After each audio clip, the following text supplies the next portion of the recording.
Happy Palm Sunday. Boy, springtime is here. Easter around the corner.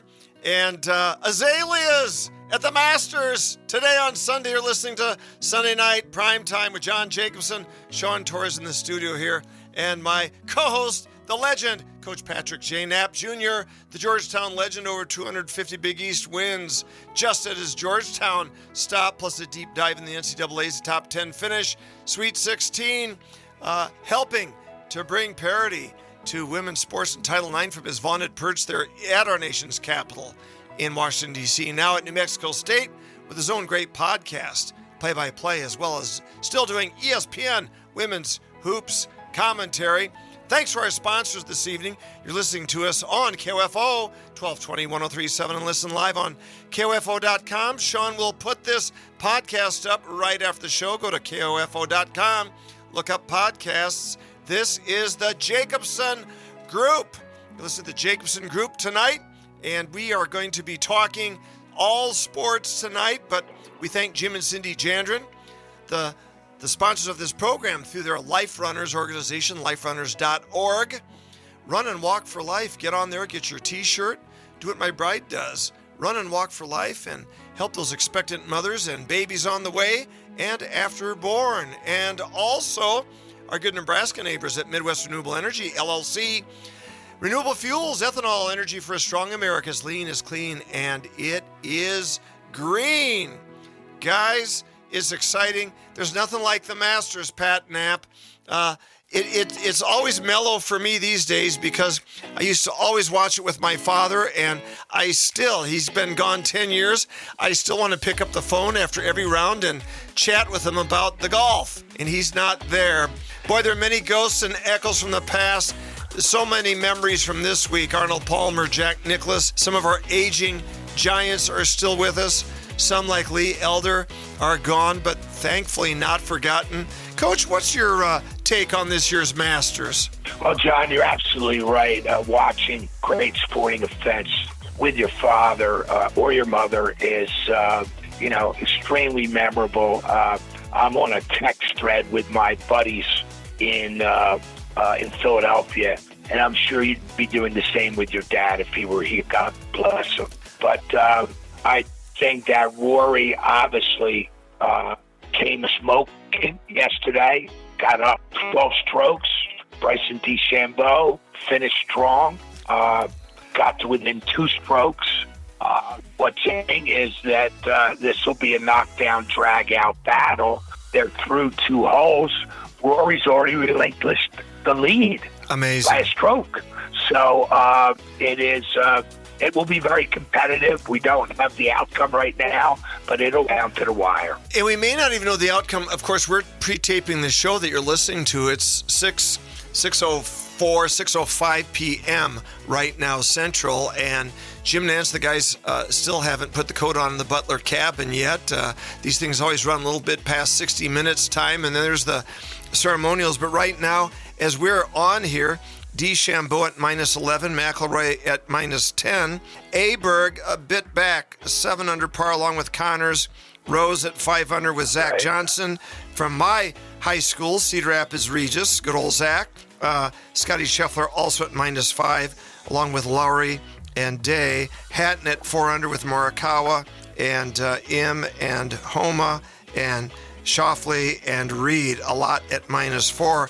That's a 7-shot swing. If someone shoots a 64 or 65 and the top guy's card is 72, you could have any one of many, but it looks like a classic confrontation with DeChambeau and McIlroy. And, Coach, it's amazing to me. I watched the old Wizards with the honorary start, the commencement of the tournament this year with the 3 aging giants. Gary Player at almost 90, Jack Nicklaus almost at 86, and of course Tom Watson at 75, 90s, 80s, and 70s. Between them, 11 Masters, between all 3 of them, about 30 majors. Of course, Jack had 18 of those, and Tom and Gary each had at least 8, so boy, about 3 dozen Masters between the 3 of those guys. Something great about a game that still honors the legends, even though they can't quite do what they used to do. Jack can still putt. Watson still looks good off the tee, and Gary Player can do a high step kick that vertically was even with his skull. That impressed me, Coach. Yeah, Gary Player can still do 100 push-ups too, probably. Looks like Jack LaLanne for crying out loud. The game is legendary. It is important to honor the legends. It's important for the young head to know their history. This Masters is also, again, another referendum on Live Golf. Yes. The Shambo's move. Talk about that, Rory Coach. Flesh that out a little bit. PGA, and how he stuck up for the PGA.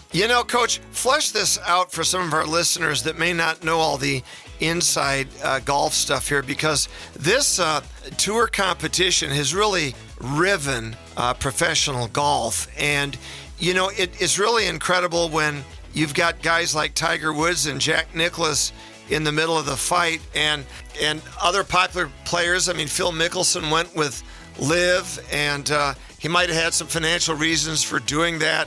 But my goodness, this just out. Jack Nicklaus was asked, Jack, I wanted to ask you, are you surprised that Phil Mickelson is still out here competing at such a high level, but Tiger Woods isn't, given that when Tiger came out of his physical fitness was a big part of that storyline? And Nicklaus said, well, I don't know what level Phil is competing at. I guess he's still playing. He's playing the Live Tour, is he?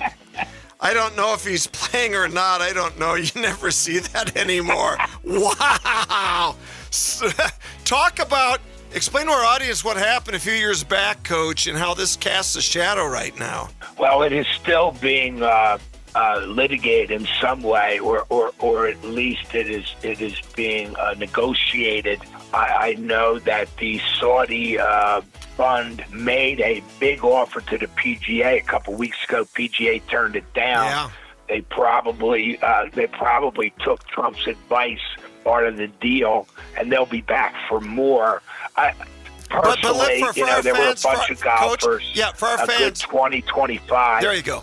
A good 20 or 25 who left the PGA Tour or the Live Tour, sponsored by the Saudi government 2-3 years ago. And they recently did get a TV contract, so they are on Fox. I know a lot of golfing buddies who don't turn them on at all.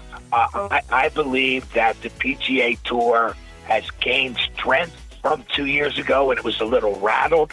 I think there are great young players out there that consistently do very well. Scotty Scheffler, Colin Morikawa, many others. This gentleman, Corey Connors. There are a bunch of them. And obviously Rory McIlroy. I believe the PGA Tour is getting stronger, and these Live guys need to come back to the pack. They're making a lot of money. They obviously don't care, but the golf game is ever more popular since 2-3 years ago, when there was that more or less earthquake which separated the game. Yeah, Coach, I think you're spot on in the Live Tour. I mean, everything from the flamboyant outfits. I mean, Sergio Garcia had Live written all over him the other day in his yellow canary suit or whatever he was wearing. And my goodness, they only play, 3 days instead of 4. And it's just very, very different. It's not a sharp, competitive 72-hole event on these Live Tour events. And you're right, nobody is watching. I don't know if they've got 50,000 sometimes watching these Live tournaments. And, of course, the Masters has tried to broker that by allowing players from both tours. Now, in the past, we've always had a European tour. But, of course, back in the heydays, the Europeans always then still came over to play the U.S. tour because that's where the money was. And, of course, there's always been, currently we've got an Australian tour and a South African tour and whatnot. But, this is different. And some thought, well, this is like the AFL taking on the NFL. Well, this has a very Arabic Saudi flair to it. And it is a very different game, really, in terms of practice modalities, disciplines, the fan interest. Coach, who do you think are the big flagship characters for the Live Tour. Phil Mickelson would be one, correct? Who else of the young up-and-comers have got Live written all over them? Well, we obviously Bryson DeChambeau. Yeah. I think that I think I'm correct, and Joaquin Neiman went with them as well. And then there's the I'm looking for his name here, but it's Cameron Smith. Yeah. Who was pairing up PGA. I don't know what he's doing over there. Brooks Koepka's another one. That's a big one, obviously. Yep. Both of those guys are way behind in this Masters of 2025. Great point. I don't know. I don't know who watches them. They have a lot of money to keep them afloat, John, as you well know. But I believe that a reunion of the golfers is imminent. May take a couple years, but it's imminent. Yeah, it's Phil has caught some grief, but again, Phil Mickelson, he didn't join the Live Tour till he was 50. He'd been competitive on the tour till 50. If you might have some need for money, which Phil may have had, and you are at 50 and you get an offer of a couple $100 million, I mean, it's hard to blame a guy for taking the money. I've seen some people giving Jack some grief on some of the Facebook comments. Jack can criticize Phil, but they do say that it was Arnold Palmer and Jack Nicklaus that basically recreated the PGA as we know it and wrestled control in the late 60s. And people say, well, that was different then. It wasn't Saudi Arabia. But it's fascinating to get the takes of golf fans. Some revere Jack. Some think he's a grumpy old man. Some think Phil sold out. Some love Phil no matter what he does. And they're really, carving up sides on this thing, aren't they, Coach? Well, they've done that, no doubt. I enjoy the majors when DeChambeau and a McIlroy, a Live versus a PGA Tour player, can battle it out. Yep. And as we speak, John, we did say this tournament was going to be back and forth. Yes. At the very end, McIlroy just took the lead on DeChambeau by a stroke on the third hole. Wow. Another two-shot swing. Yeah, this could really be just an epic, classic battle. Of course, Coach, after seeing an aging Jack Nicklaus on the tee to do the honorary start, I still harken back. I cannot believe, Coach, that it has been 40 years, essentially, 40 tournaments. It's Jim Nance's first Masters, I think. This is Nance's 40th Masters. And Vern Lundquist calling those great Nicklaus tearing up the back nine with a vengeance in 86. Then at age 46, the oldest man to win a major. I will never forget that torrential charge that Jack put on the back nine. That was one for the ages, Coach, that just emblazes the Masters history. It sears it into my brain. Who can forget 86? And what must these young people here think when they look back at that? It would be like you and I looking back at Ben Hogan and Gene Sarazen and Walter Hagen, for crying out loud, and Sam Snead. Yeah, you, John, you remember your golf history a lot better than I do. I can't remember the individual battles. I can remember the great players. Even when Tiger was whipping up the Masters by 15, 16 strokes, yeah. You were glued to the TV because he was a phenomenal athlete and with a magnetic pull. And Coach, can you believe it's been 28 years since Tiger first tore up Augusta in 1997? Coach, where does the time go? That's like yesterday to me. Oh, no, I did not know that. Time flies, my brother. Of course, back then you were winning all those games in Washington D.C. for the Hoyas, for the Hoya women in the 80s there, man, in the 90s too. Let me check my calendar. I'm sure I was back in Georgetown back then. Jeez.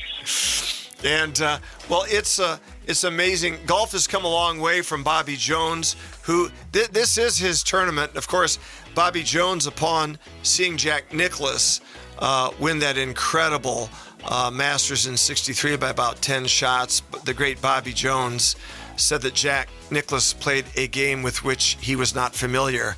Bobby Jones was not familiar with the game that Nicklaus was playing. But of course, as beloved as Jack was in his day, as beloved as Phil Mickelson was, as beloved as Tiger was, Arnold Palmer was the king in the 60s.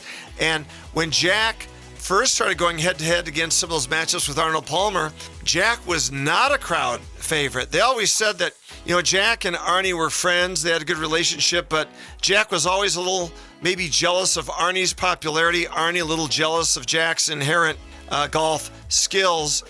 They were so important for the game. Palmer, of course, the one who not only made it popular for television and internationally, Arnie Palmer with his famous Army. He was the fans' favorite, the hillbilly, the blue-collar kid from Latrobe, Pennsylvania, who wasn't even a member of the country club there.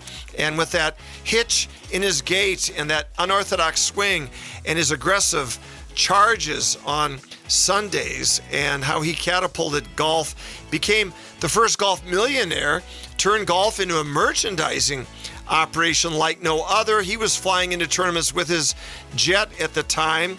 And, of course, when he was the king there, they used to call Nicklaus Fat Jack because Jack was always kind of a burly guy who was going to play for Woody Hayes at Ohio State initially.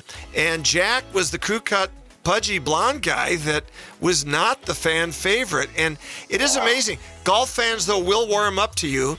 And, of course, Jack and Arnie became fast friends afterwards, of course, and some of the other rivalries of golfing foes. Who'd have thought, guys, that Tom Watson and Jack Nicklaus and Gary Player, all who were arch foes on the course, time heals everything, and it's almost like those Civil War veterans from both the Yankees and the Confederates. You see old film of those folks at those reunions from the early 20th century, Coach. It's amazing how foes become friends. And much to my chagrin, you're good buddies with Coach Gino Auriemma at UConn.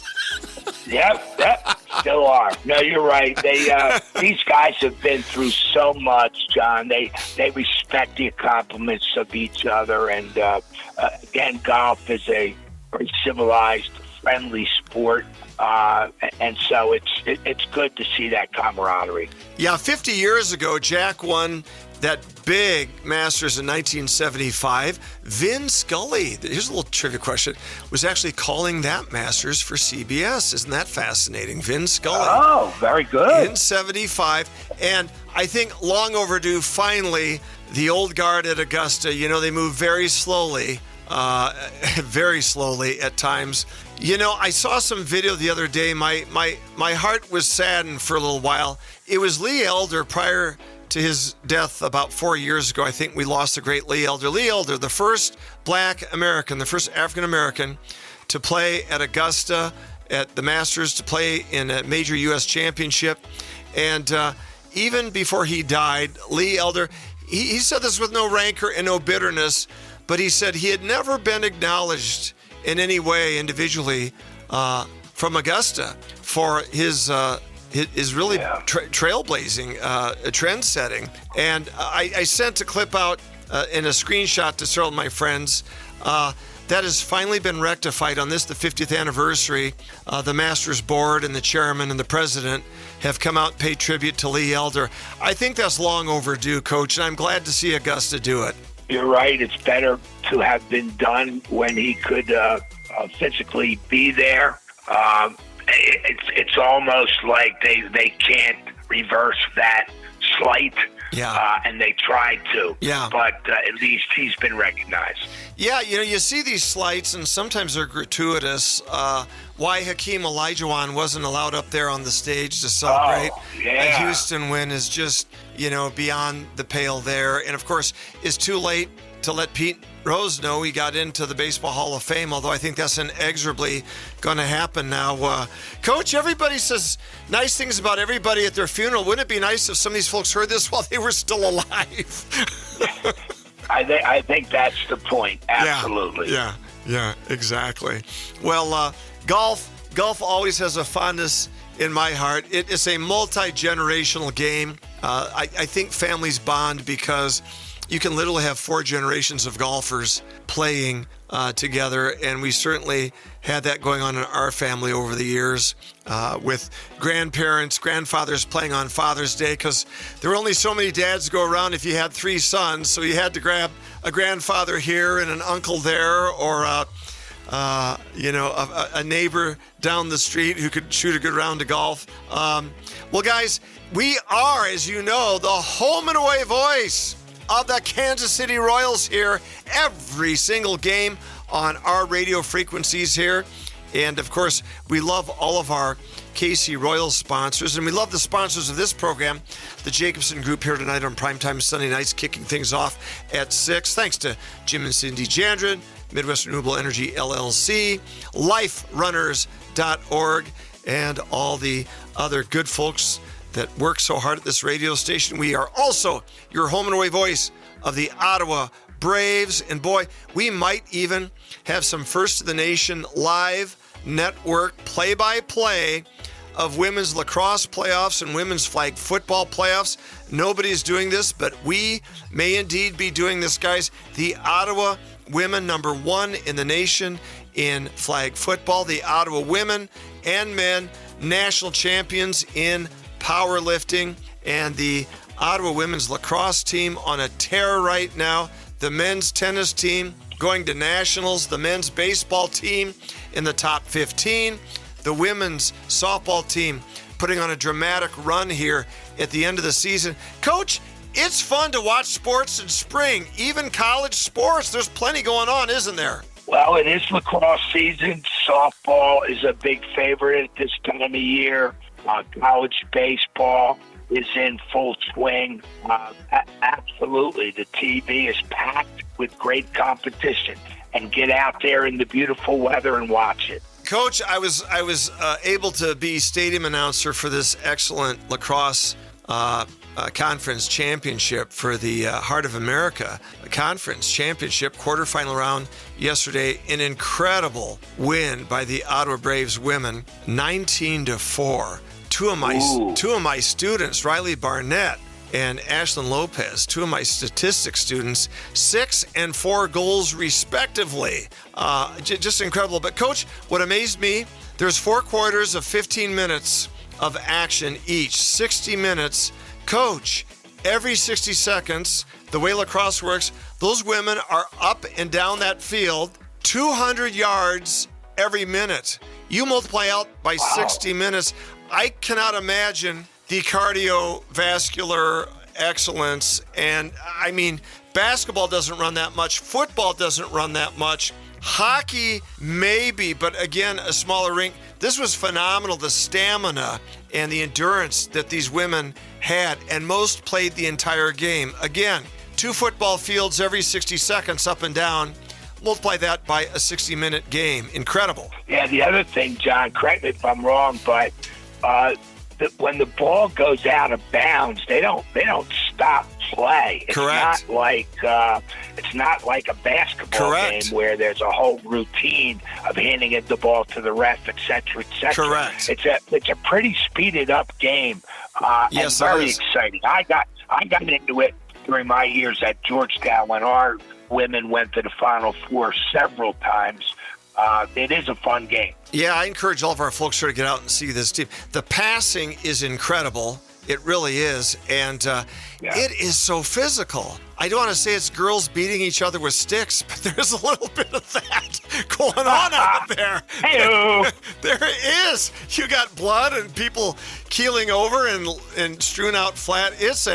It's kind of like rugby in a weird sort of way there. So I can see where we need concussion protocol interdiction there for all of our athletes. Coach, our Royals, they're below 500. They're losing today. Last time we checked, they were supposed to be rolling out there, leading the maybe the flag for the division at least. They're a game behind Detroit. None of those division teams are doing particularly great. Everyone's around 500, but ouch. What do the Royals need to do? Just get some more sticks? They've averaged less than 4 runs a game the entire season. Yeah, other than Bobby Witt, who's at 309, there's the team batting average is 216. 23rd in the major leagues. Slugging percentage 312, 29th in the major leagues. Runs 48, 28th in the major leagues. We could go on. Yeah, the bats are not hot yet. There have been some pitching surprises. Manager Mike Quintero said that he thought this young man, Chris Kubik, would be a good starter coming from the bullpen, and he's done very well. He's got a 0.96 ERA. He's 2-1 right now, 21 strikeouts. I think the pitching is not only there right now, but will improve, John. The bats, again, are not hot yet. Here with Coach Patrick J. Knapp Jr. Coach, this is amazing. At the beginning of the day, McElroy was up 2. Then he was down 1 to DeChambeau. Now McElroy's got a 3-shot lead over DeChambeau. This thing is a seesaw, man. Wow, Rory has straightened it out. That's amazing. I am rooting for him, I have to say, but I thought in a stare down, DeChambeau would beat him. But it looks like Rory has found his swing again. Well, Rory's going for that career Grand Slam. He needs the Masters.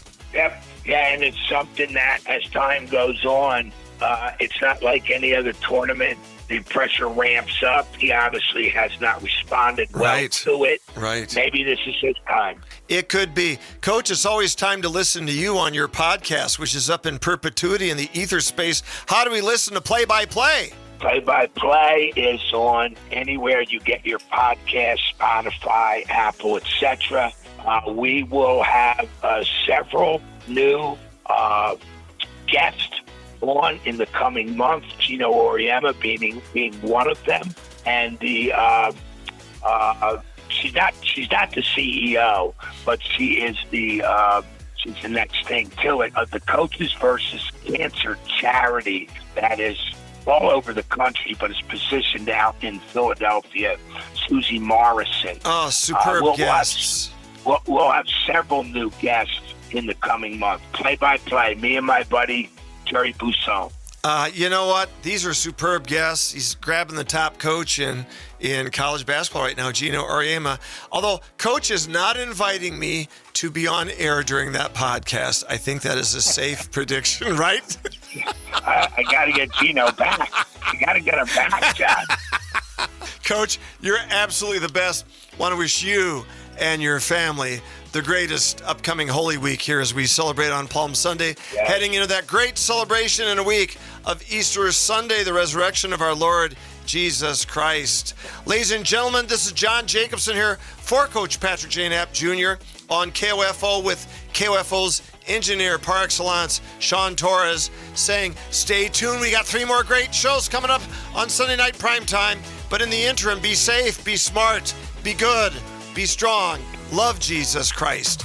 God bless us, everyone. Happy Palm Sunday. See you at Easter. Bye-bye.